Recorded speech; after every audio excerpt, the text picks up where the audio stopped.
Hi friends, നമുക്ക് വചനം വായിച്ച് നോക്കിയാലോ. യേശു കടന്നു വരുന്നത് കതക് അടച്ചിരുന്ന മുറിയിലേക്കാണ്. ഇത് യോഹന്നാന്റെ സുവിശേഷം 20-ാം അധ്യായം 19-ാം തിരുവചനമാണ്. നമുക്ക് നോക്കിയാലോ. ഗലീലി മുതൽ യൂദയ വരെ ജനക്കൂട്ടത്തെ ഇളക്കിമറിച്ചവനായിരുന്നു നസ്രായൻ. അവൻ ദാരുണമായി കുരിശിൽ മരിക്കുമെന്ന് കരുതാൻ എളുപ്പമായിരുന്നില്ല.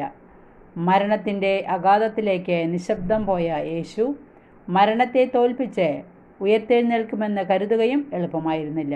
എന്നാൽ മനുഷ്യൻ്റെ സാമാന്യ ധാരണകളെ തകിടം മറിച്ചുകൊണ്ട് ദൈവിക പ്രവൃത്തികളുടെ നിഗൂഢതയിൽ അവൻ പറഞ്ഞിരുന്നത് പോലെ ഉയർത്തെഴുന്നേറ്റു. മരണം വേർപാടാണെങ്കിൽ ഉയർപ്പ് തിരിച്ചുവരവാണ്.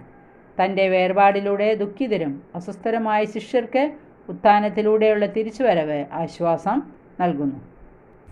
വചനം ഇഷ്ടപ്പെട്ടാൽ ലൈക്ക് ചെയ്യുക. Okay, thank you, by.